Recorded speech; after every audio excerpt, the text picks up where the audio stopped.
So, I want you to start off today by doing something incredibly simple for me. Okay. Color me intrigued. Yeah, so wherever you are right now, just perform a tiny, really basic physical action, like raise your hand in the air, Right. or, if you're commuting or sitting at your desk, just tap your index finger against the surface in front of you. Just a single intentional tap. Seems simple enough on the surface, right? Right, and here's the profound underlying question. Um, how do you actually know you just did that? Oh, wow.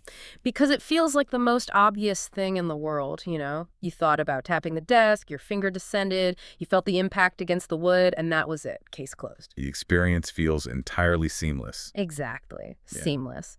But beneath your conscious awareness, there is this massive, incredibly complex cognitive apparatus that is just firing on all cylinders in that exact fraction of a second. Oh, absolutely. And it's doing nothing else but trying to prove to you that you exist and, crucially, that you are the one in control. It really is the ultimate illusion, isn't it?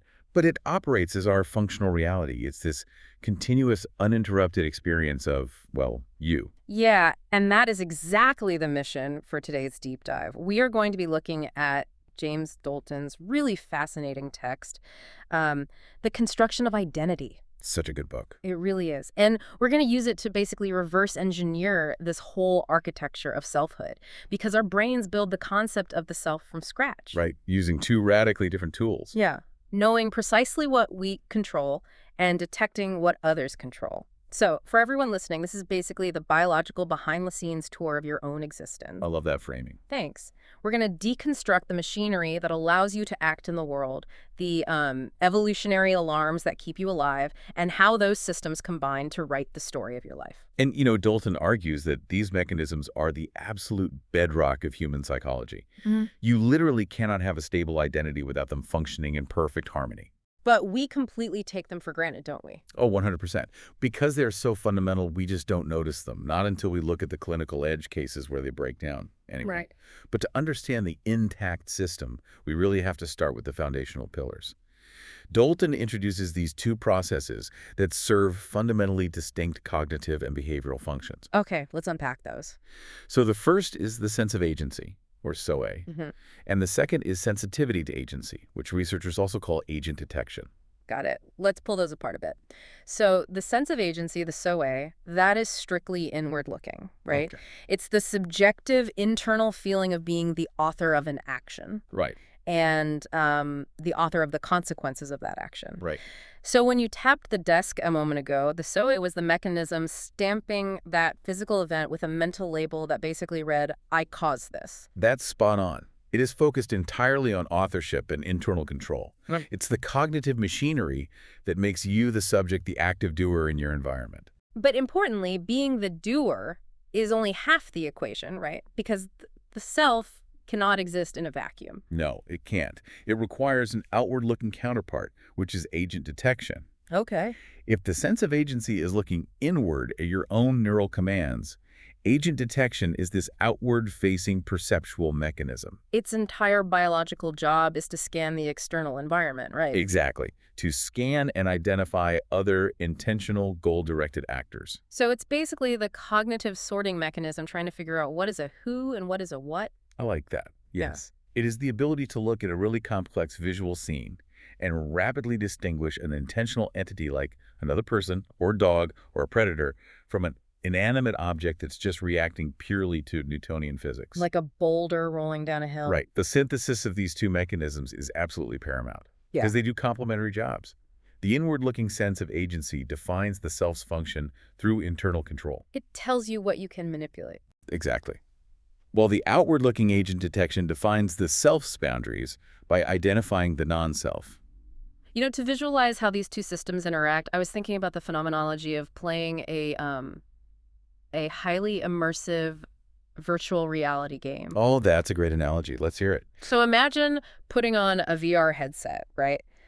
The inward sense of agency is that immediate, really visceral feeling you get when you move your physical hand and you see the digital avatar's hand move with zero latency. Yes. It's that exact one-to-one mapping. And honestly, if there's even a millisecond of lag in VR, your brain instantly realizes something is wrong. Oh, you get motion sickness almost immediately. Exactly. You get motion sickness because the sense of agency is broken, the Ugh. visual feedback doesn't match the internal command.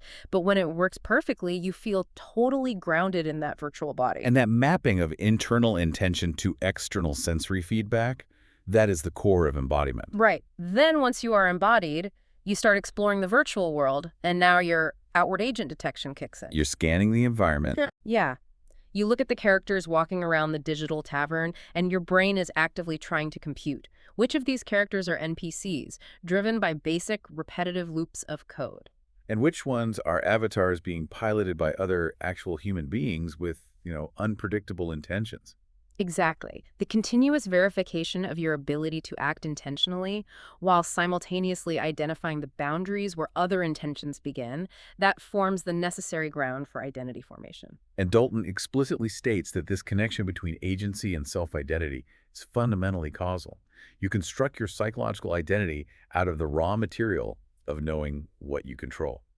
Which kind of opens up a profound mechanistic question, doesn't it? How so? Well, if identifying the self requires knowing what we control, how does the brain actually verify that control moment to moment? Like, we need to look at the microscopic machinery here. Right. How does the literal gray matter inside your skull know that your arm moved because you wanted it to, rather than because, like, a gust of wind blew it? It's a fantastic question.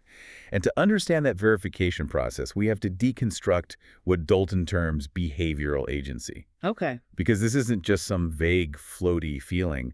It's the empirical reality that you are a goal-directed entity monitoring your environment. So what are the pieces of behavioral agency? The text outlines 3 necessary behavioral components.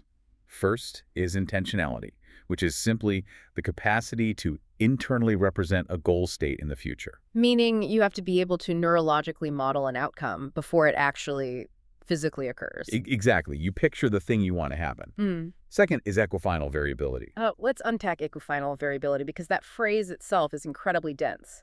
But the concept is vital. It really is. It basically refers to the ability to achieve your intended goal state through a multitude of different actions across varied contexts. Can you give an example of that? Sure. So say your intention is to quench your thirst. You possess equifinal variability because your brain can map several completely different motor pathways to that single abstract goal. Oh, I see. You can walk to the kitchen for tap water.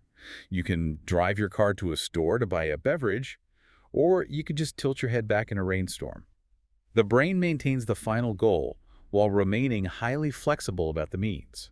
Right. So equifinal variability provides this vast menu of options to hit the target.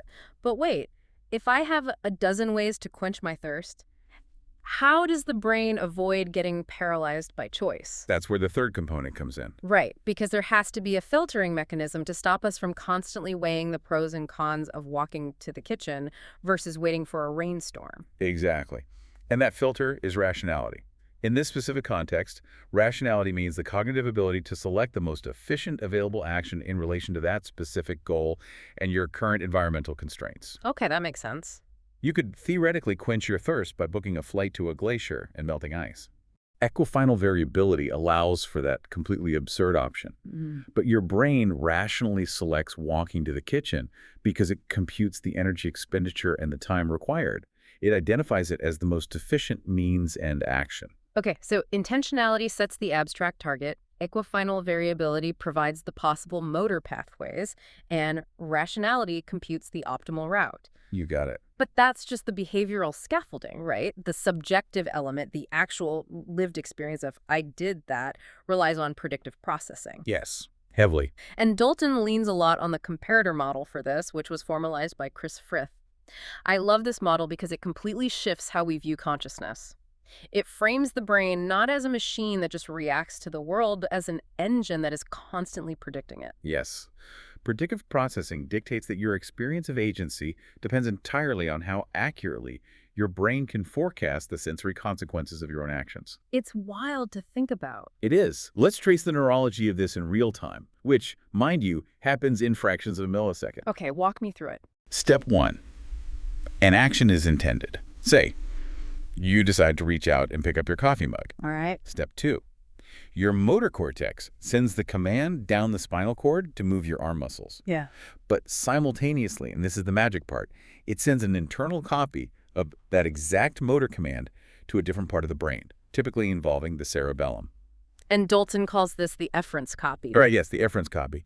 And it is sent to an internal forward model. And I want to emphasize here, this efference copy isn't just like a simple push notification. It's a full-blown high-fidelity simulation. It absolutely is. Because the forward model accesses this vast library of past sensory data.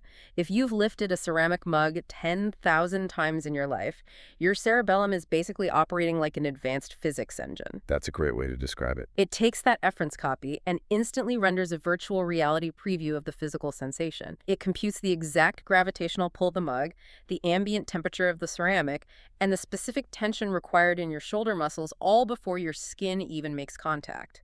And that is the crucial third step, the prediction.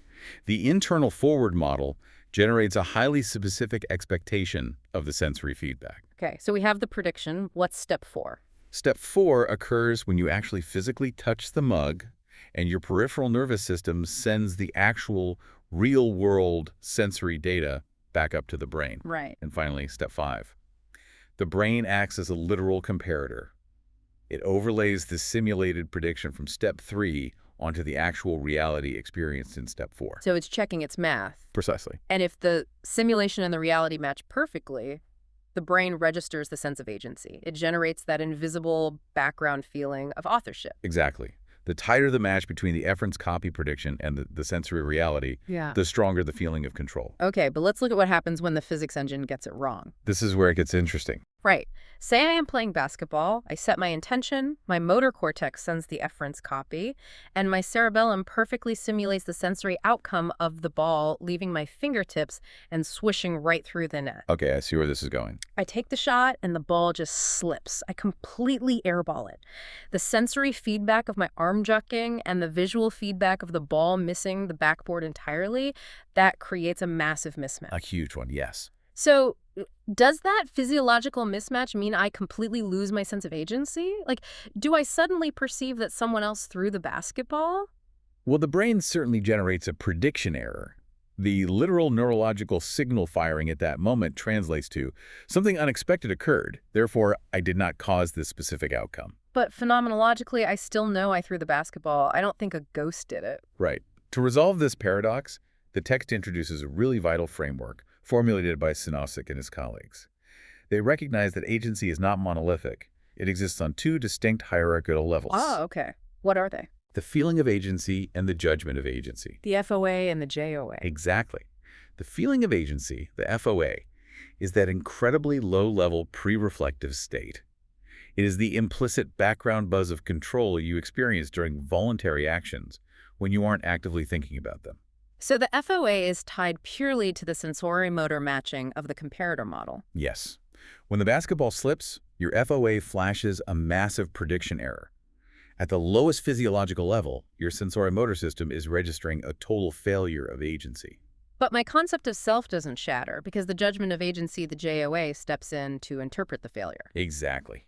The JOA acts as a top-down cognitive buffer. It uses our semantic memory, our logical reasoning, and our contextual awareness to completely override the immediate sensory failure. So the JOA evaluates the situation and concludes, okay, the sensor-motor prediction was incorrect, but I am standing alone on the court, I was holding the ball, and the laws of physics dictate that my arm movement propelled it. Right. Therefore, I am the author of the action despite the unexpected outcome. Wow. So this hierarchical system reveals that our high-level identity structures act as this interpretive filter for our physical reality. We use conceptual logic to maintain the continuity of the self even when our bodies fail to execute our intentions perfectly. It's an incredibly robust system. However, because the JOA relies on background beliefs and contextual logic rather than raw physical data, it is highly susceptible to manipulation. Oh, interesting. Yeah, it can be tricked into generating non-veridical or entirely false experiences of control. I think the psychological dynamics of gambling provide a brilliant window into this vulnerability, actually. Oh, definitely. The craps table is a perfect example. Right. Imagine a craps player at a casino table. At the sensor motor level, their FOA is accurately tracking the kinematics of their arm throwing the dice. Right, the basic physics engine is working. But the casino environment is meticulously designed to manipulate the JOA. The high-stakes context, the intense emotional desire for a specific outcome, and deeply ingrained superstitious beliefs All of that exerts a top-down influence on perception. So the craps player might throw the dice forcefully when they need a high number or, gently when they need a low one. Exactly. And when the desired number occasionally hits just by chance, the JOA retroactively assigns authorship to the specific throwing style. They experience an exaggerated sense of agency over an outcome that is governed entirely by statistical randomness. It's wild. The conceptual brain overrides the physical reality, making them genuinely feel as though their internal intention actually dictated the physical behavior of the dice. We see that the brain is this relentless prediction engine, constantly working to prove our authorship by tracking our internal commands. But that internal verification is only one side of the survival coin. When this predictive machinery stops looking inward at our own muscles and starts looking outward at the environment, it begins seeing intentions everywhere. Yes, and this evolutionary shift brings us to the hypersensitive agency detection device, or HADD. Right, a concept extensively researched by Justin Barrett. Exactly. And to understand the profound bias of HADD, we really have to examine the physiological evolution of our visual pathways. Dalton highlights how the identification of agents is heavily governed by the dorsal visual pathway in the brain. Okay, let's break that down for the listener. The human visual system processes information along two main streams, right? Correct. The ventral pathway is the what pathway. It terminates in the temporal lobe and it handles object recognition and detailed features. Right. But the dorsal pathway, which terminates in the parietal lobe, is the where pathway. It processes spatial awareness, trajectory, and crucially self-propelled, non-inertial movement. And here's the key. Yeah. The brain prioritizes the where over the what. Why is that? From an evolutionary survival standpoint, the prioritization of trajectory over feature recognition is a distinct advantage. Think about it. If an early hominid is foraging in the savanna and a shape darts out from the periphery, the brain does not allocate precious milliseconds to the ventral pathway to determine, the specific spot pattern on the animal's fur. Right, you don't care if it's a leopard or a cheetah in that exact millisecond. Exactly. It instantly relies on the dorsal pathway to recognize the self-propelled trajectory. The organism needs to know where the moving entity is, and that it possesses agency long before it cares what the entity looks like. Because anything exhibiting self-propelled movement in a harsh environment is very likely a predator with the explicit intention of consuming you. Precisely. And this biological prioritization forms the basis of error management theory, which explains why human perception is so notoriously jumpy. Right. Barrett argues that human biology heavily biases toward false positives because the evolutionary cost of perceptual errors is profoundly asymmetrical. Let's explain that asymmetry. In signal detection theory, a false negative is a type 2 error failing to detect a genuine signal. So in the savanna context, a false negative occurs when you glance at a patch of tall grass, you classify the movement as mere wind, but it is actually a stalking leopard. And the cost of that error is terminal. You're removed from the gene pool. Game over. Wow, yeah. Conversely, a false positive is a type I error, incorrectly assuming a signal is present when the stimuli is just random noise. Right. You hear a rustle in the brush, assume it's a leopard, and expend massive energy running up a tree, only to realize it was simply the wind. But the biological cost of that false positive is just a temporary spike in cortisol and few wasted calories. It's incredibly cheap. Exactly. So the evolutionary math dictates a permanent cognitive bias toward the false positive. It operates much like a hyper-calibrated smoke detector in a modern home, doesn't it? Oh, that's a perfect analogy. It is incredibly frustrating when the alarm blares simply because you burned toast. That's a classic false positive. But you accept that annoyance because the smoke detector calibrated so insensitively that it ignores an actual house fire. The false negative is catastrophic. HADD constitutes that exact cognitive bias. In ambiguous, low-light, or threatening environments, our brains are hardwired to induce a response bias toward detecting intentional agents. It requires incredibly low thresholds of evidence. A shadow moves oddly in our peripheral vision, and the sensory cortex immediately flags the presence of an intentional actor. But Dalton's text notes that human cognition does not stop at mere detection. Right. It initiates a sophisticated two-step process. Step 1 is the action recognition driven by HADD, detecting the anomalous movement and flagging it as an agent. What's step 2? Step 2 is agent attribution, which utilizes theory of mind or mentalization.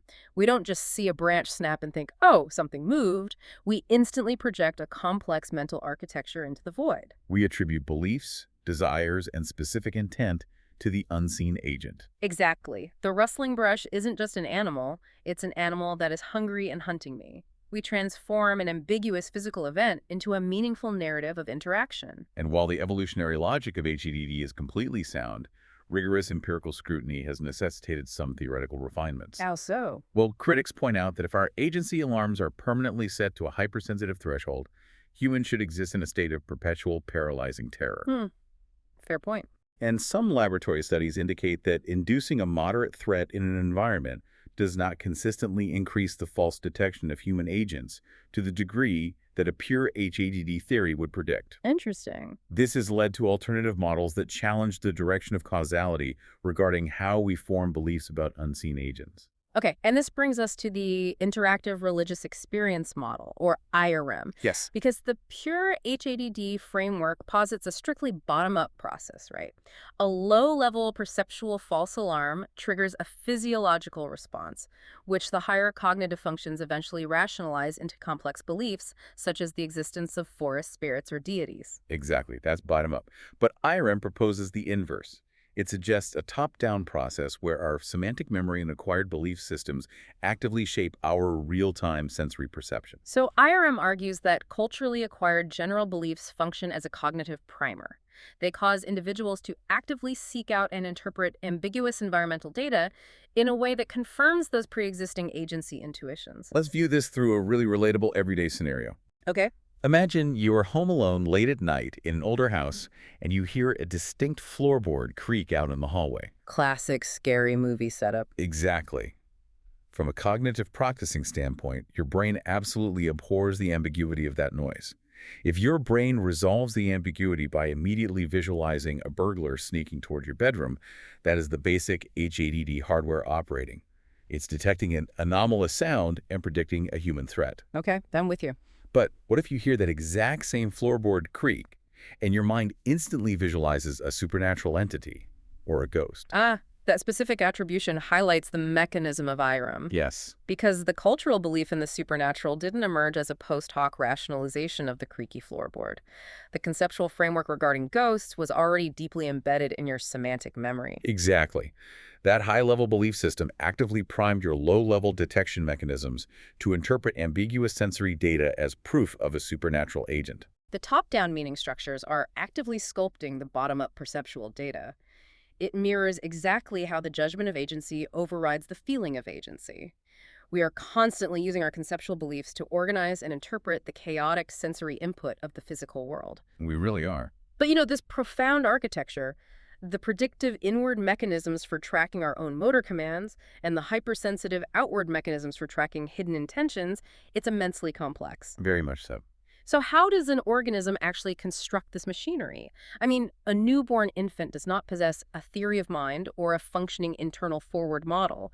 How do we transition from a state of total sensory fusion with the environment into a distinct, bounded self? The developmental timeline is fascinating here. It reveals that this construction project begins almost immediately after birth.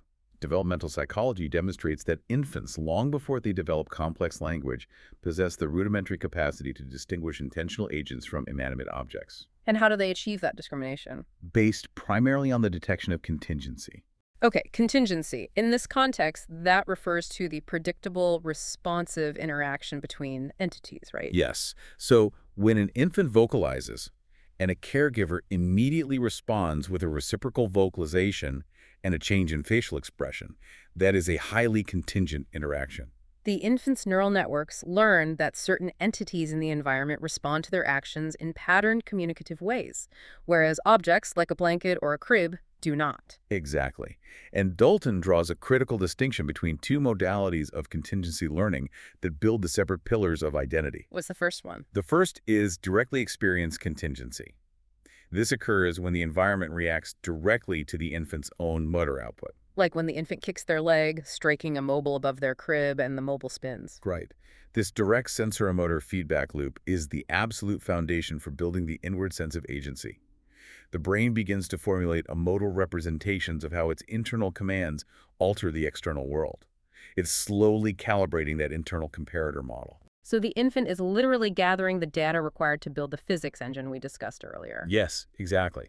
But parallel to this, There's third-party contingency learning. Ah, this happens when the infant is not the active agent, but a passive observer watching two other entities interact, right? Right. Picture an infant sitting in a high chair, observing their parents having a conversation. The infant is analyzing the back-and-forth rhythm, the reciprocal gaze, the contingent responses. So this observational learning is what scaffolds the outward-facing agent detection and the early stages of theory of mind. Precisely. And during the first year of life, the boundaries between the internal self and the external agents are remarkably permeable. Infants heavily utilize shared neural representations to process the world. Meaning they kind of blur the line between themselves and others? Exactly. Neurobiological theories often point to the mirror neuron system here. When an infant observes a caregiver reaching for a cup, the infant's own motor cortex partially simulates the act of reaching. They understand observed actions by mapping them onto their own nascent motor repertoire. Wow. So this shared neural architecture blurs the line between the self and the other, which facilitates rapid observational learning. But it means a robust, distinct concept of the self hasn't really crystallized yet. Right. And this permeability sets the stage for one of the most famous milestones in developmental psychology: mirror self-recognition. Oh, the Rouge test. Exactly. Around 18 months of age, researchers can surreptitiously place a dot of rouge on a toddler's nose and place them in front of a mirror. And if the toddler points to the mirror, they lack self-awareness. But if they reach up and touch their own nose, it demonstrates they recognize the reflection as a representation of their own bounded physical form. Yes. And while it's celebrated as a massive breakthrough, Dalton's text reveals that achieving this self-awareness actually triggers a massive, exhausting cognitive crisis. Wait, really? A crisis? Yes, it creates what researchers call the self-other conflict. Okay, unpack that. Before self-awareness, the shared neural representations meant actions and intentions were processed in this sort of undifferentiated cognitive soup. But the moment you recognize yourself as a distinct, physically bounded entity with your own internal intentions, you are forced to reconcile that reality with a sudden realization that other entities possess their own entirely separate intentions. Oh. And the mathematical certainty of human interactions that what the toddler intends will inevitably collide with what another agent intends. Exactly. Think about it. When a toddler reaches for a specific toy, their internal forward model is predicting the successful acquisition of that object. But if they perceive a sibling also moving toward the toy, their brain must now process two competing, incompatible predictive models simultaneously. That sounds cognitively exhausting. It is. Managing this conflict demands immense cognitive resources. It requires inhibitory control, the ability to suppress one's own immediate motor impulses, and intense conflict monitoring. Wow. So when a 2-year-old collapses in the grocery store aisle having an absolute meltdown because they cannot have a box of cereal, we often view it merely as emotional dysregulation. Right, but computationally, that child is in the throes of a profound cognitive conflict. Their internal sense of agency, I intend to grasp the cereal, is violently colliding with the perceived agency of the parent. The parent intends to block my action. Exactly. Identity development is not passive. It is an active, ongoing process of conflict resolution. The child must learn to maintain the integrity of their own internal intentions, even when the external environment provides severe prediction errors. And resolving these early sensorimotor and interpersonal conflicts creates a basic functional agent. The child knows what they can control and what they cannot. Right. But transforming from a basic sensorimotor agent into an adult with a complex, resilient personality requires scaling that low-level feeling of control into high-level abstract meaning. Yes. And to understand how basic motor control evolves into a cohesive personality, Dalton integrates the whole-person framework developed by modern personality psychologist Dan McAdams. McAdams posits that identity is not a static characteristic, right? It is a continuously evolving, multi-layered structure. Exactly. He delineates 3 sequential layers of identity formation. Let's go through them. The layers are the social actor, the motivated agent, and the autobiographical author. Okay, layer 1, the social actor. This emerges almost immediately as the child begins to navigate their environment. The psychological focus of the social actor is entirely on the here and now. Identity at this stage is defined by observable dispositional traits. Like whether a child is biologically predisposed to be highly reactive or shy or outgoing. Right, and by the execution of specific social roles. It is about performance on the immediate stage of life. The child is learning the script for being a sibling, a student, or a playmate. So agency is operating implicitly here. They use their sensoromotor control to execute the required behaviors, but they are not yet conceptualizing a long-term trajectory. Exactly. But as cognitive development progresses, usually around the age of 5 to 7, a profound temporal shift occurs, giving rise to the second layer, the motivated agent. The motivated agent shifts the cognitive orientation from the immediate present to the future, right? Yes. The defining characteristic of this layer is the development of a motivational agenda.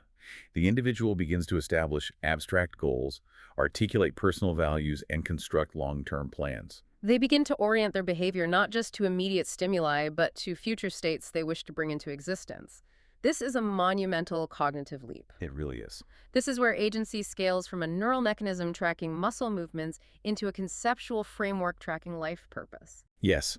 When an 8-year-old decides they want to practice a musical instrument every single day because they harbor a goal of playing in an orchestra years down the line, that is the motivated agent overriding immediate desires for long-term achievement. It is a massive expansion of the judgment of agency. Yeah. The child is building a belief structure that says, I am an entity capable of enacting complex intentions across vast stretches of time. And that sustained belief in one's capacity to shape the future sets the necessary foundation for the final, most sophisticated layer of human identity, which emerges during adolescence and solidifies in early adulthood. Layer 3, the autobiographical author. Yes, and the psychological problem the autobiographical author must solve is massive.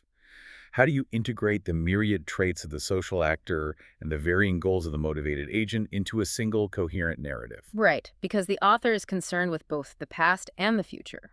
It weaves the disparate events of a life into a story with a discernible arc, explaining how the person became who they are and projecting where their story is headed. In this framework, the concept of agency acts as the vital narrative thread.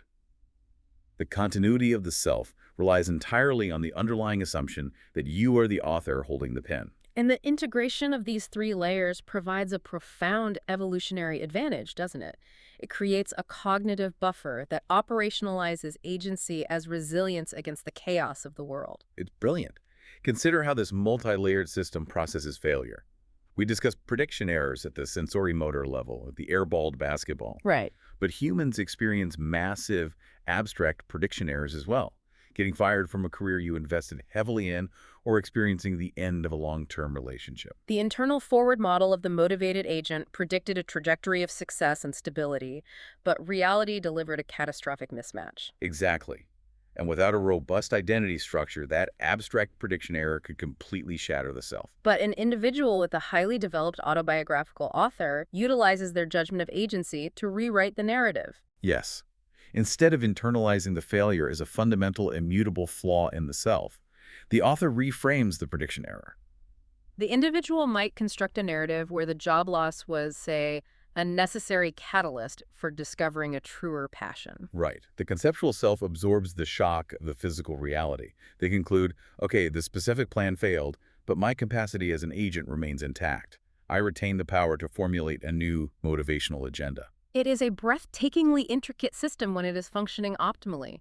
Our top-down narrative structures actively protect our core identity from the inevitable friction of reality. But the true fragility of this architecture is only fully revealed when we examine what happens when specific load-bearing walls collapse. Exactly. If the neural hardware underlying the feeling of agency malfunctions, how does the autobiographical author cope? And this brings us into the profound clinical realities detailed in Dalton's text, examining specific dissociations of the self. Dalton highlights 4 distinct clinical populations that demonstrate highly specific deficits in the mechanisms we've explored. Let us begin with schizophrenia. Which the text frames fundamentally as a disorder of altered self-perception characterized by a severely fragmented sense of agency. Right. The hallmark symptoms often include auditory hallucinations and delusions of influence. That's the terrifying visceral conviction that one's thoughts are being inserted by an outside force or that one's limbs are being manipulated by an external controller. Yes. And analyzing this through the lens of predictive processing reveals mechanical breakdown at the very foundation. Mechanistically, the clinical consensus points toward a profound failure in the internal forward model, right? Yes, the efferenscopy system we detailed earlier completely malfunctions. Okay, so when the brain of a patient with schizophrenia generates a spontaneous thought or a motor intention, the forward model either fails to generate the predictive simulation or the comparison process itself is corrupted. Exactly. Consequently, when the thought surfaces in consciousness, the brain registers a massive prediction error. The implicit background tag that normally says, "I generated this," is entirely absent. But the thought is undeniably present in consciousness. So the brain, which we established abhors ambiguity, must resolve this paradox. Right, because the internal signal indicates "not me." The high-level cognitive systems erroneously attribute the self-generated thought to an external agent. The brain rationalizes the mechanistic prediction error by constructing the perception of an external voice. And Dalton grounds this phenomenological experience in observable neurobiology, specifically referencing the default mode network, or DMN. Yes, the DMN is crucial here. It's a widespread network of interacting brain regions that exhibits high levels of activity when an individual is not focused on the external environment. So it is the neurological substrate for self-referential processing, the baseline hum of internal monologue, remembering autobiographical memories, projecting the self into the future. In a way, it is the hardware running the autobiographical author. Wow. Okay, precisely. And neuroimaging consistently reveals that during self-referential tasks, patients with schizophrenia display robust hypoactivation significantly lower than normal neural activity within the DMN. The literal neurological infrastructure responsible for maintaining the boundary of the self is underperforming, which directly correlates with the fragmented, permeable experience of agency. Exactly. Now let's contrast that specific hardware failure with our second clinical population, borderline personality disorder, or BPD. BPD is clinically marked by profound instability in self-image, volatile interpersonal relationships, and chronic feelings of emptiness. How do the mechanics of agency factor into this pervasive instability?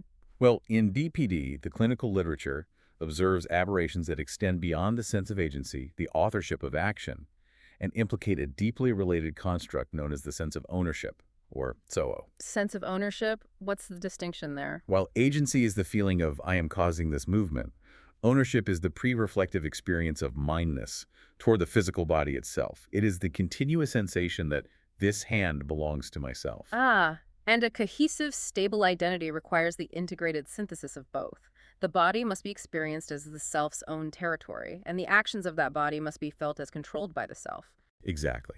In BPD, the co-occurrence of deficits in both SOA and SOO points to a severe breakdown in the integrated embodiment of the agentic self. The foundational sensor-motor mapping that grounds the abstract self in physical reality is disrupted. And if the physical boundaries of the self are experienced as fluid or detached, it becomes exceptionally difficult for the motivated agent to construct stable, long-term goals, or for the autobiographical author to maintain a consistent narrative regarding who they are in relation to others. Right. The identity instability is a downstream consequence of a fundamental failure in embodied processing.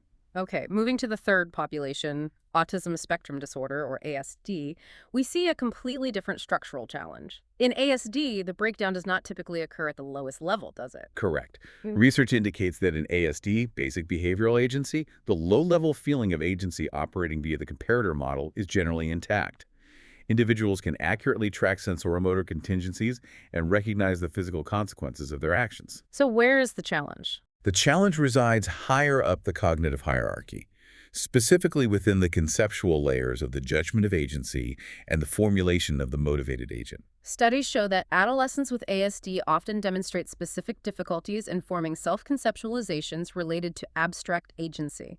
They struggle to construct a robust narrative identity centered around their capacity to influence the future. Right. But why does the high-level conceptualization struggle when the low-level motor tracking works perfectly?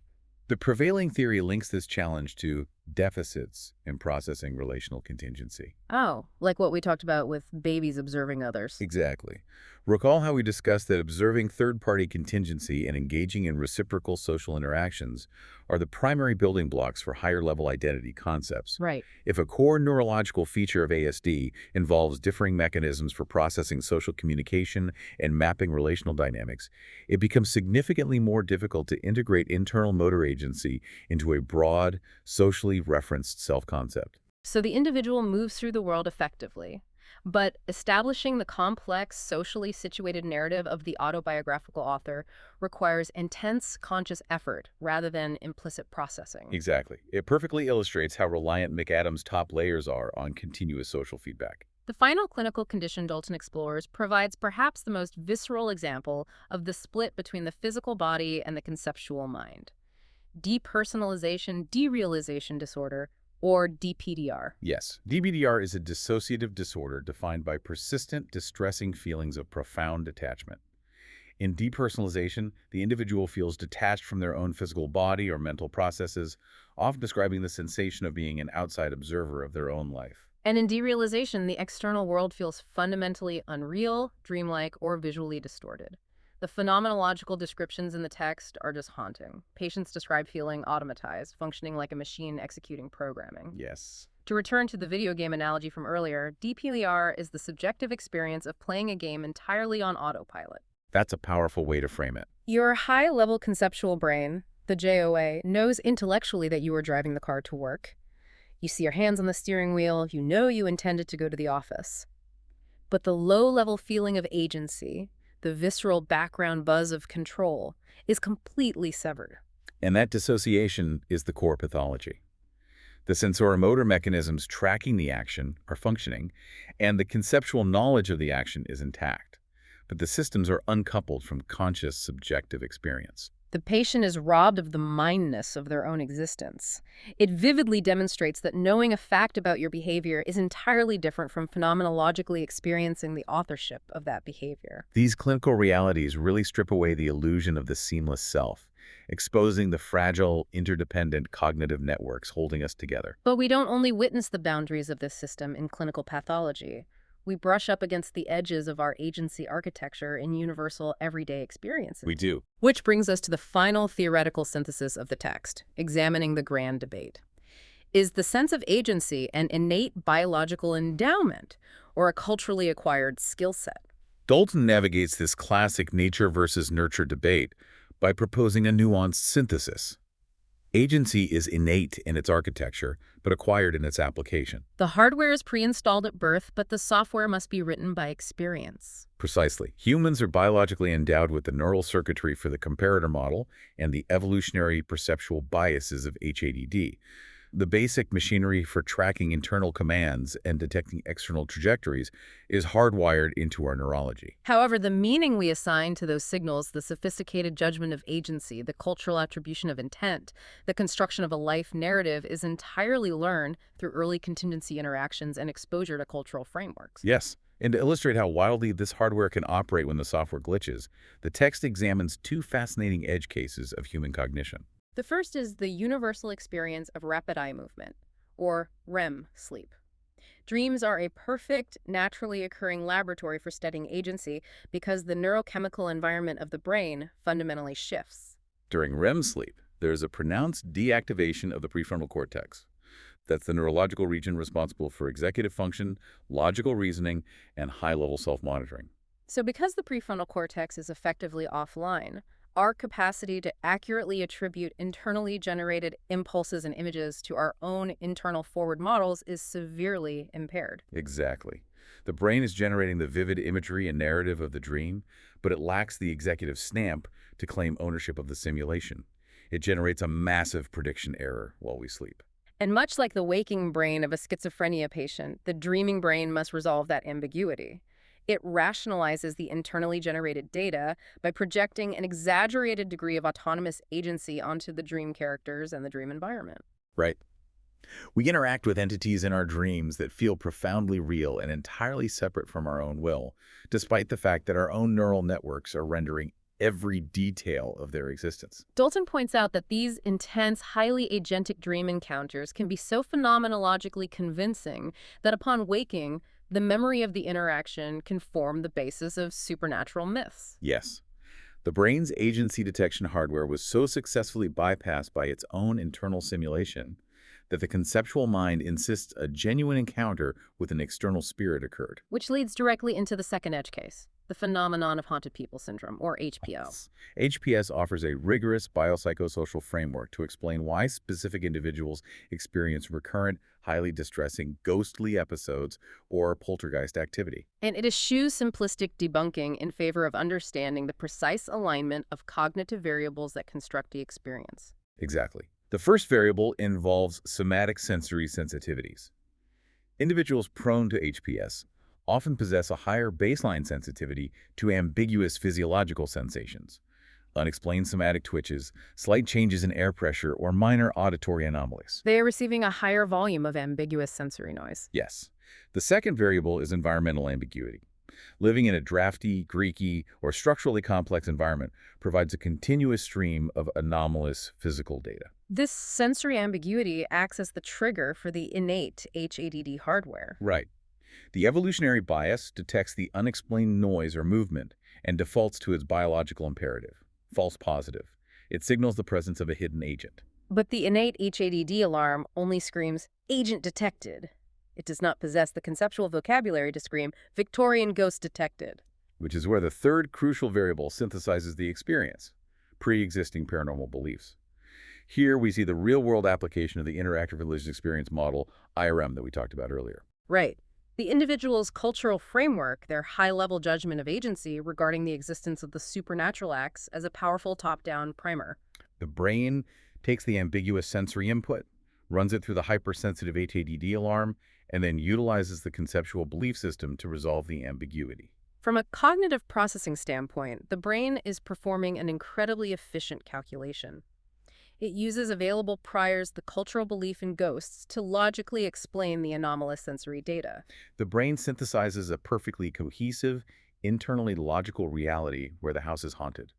To the person experiencing the episode, the phenomenon is entirely veridical. Their cognitive systems are operating exactly as designed. They are simply interpreting non-standard inputs through a highly specific conceptual lens. This synthesis elegantly encapsulates Dalton's entire framework. The low-level bottom-up systems, the sensor-motor comparator model, and the evolutionary HADD bias function as the surveyors. They are constantly drawing and verifying the physical boundaries between me and not me. Right. Then, the high-level top-down systems, the conceptual JOA, the acquired cultural software, and the autobiographical author, take that raw geometric data and construct the architecture of meaning. They build the self. You are not a static entity sitting inside your skull. You are a verb. You are a continuous, dynamic loop of intended actions, environmental feedback, predictive simulations, and narrative error correction. Beautifully said. From the ancient evolutionary tactic of spotting a predator's trajectory in the brush to the high-level psychological defense of rewriting a career failure into a story of resilience, the you that you experience is a spectacular, unending construction project. You are being rebuilt by your brain every single millisecond. And that entire towering edifice relies entirely on the foundational capacity of your internal forward models to successfully predict the outcomes of your own behavior. Which brings us to a final, slightly unsettling thought experiment to leave you with today. We have spent this entire deep dive establishing that your profound sense of identity, your functional reality, hinges on your brain's efference copy, predicting your actions fractions of a second before they happen. The internal simulation maintains the illusion of control. But we are rapidly accelerating into an era dominated by artificial intelligence and predictive algorithms. We are building digital environments that meticulously track our eye movements, our micro-hesitations, our biometric data, and our purchasing histories, all to construct unimaginably complex models of our behavior. We are essentially building highly sophisticated external forward models. So consider the trajectory. What happens to the human sense of self when an external AI algorithm can predict your desires, your emotional reactions, and your future actions with greater accuracy and less latency than your own internal neurological models? If an algorithm can predict what you're going to click, who you're going to vote for, or what you are going to buy before your own cerebellum has even drafted the efference copy of the intention, who is actually in control. If the external digital prediction preempts the internal biological prediction, it fundamentally disrupts the causal chain of agency. It really does. Who is actually the author of the narrative? Are you the agentic player consciously navigating the world? Or are you slowly becoming the NPC, executing highly predictable behavioral code written by a system you cannot perceive? It's a chilling thought. Something to ponder the next time you sit at your desk, raise your hand, and intentionally tap your finger against the wood, just to prove to yourself that you still hold the pen. Thank you for joining us on this deep dive. We will catch you next time.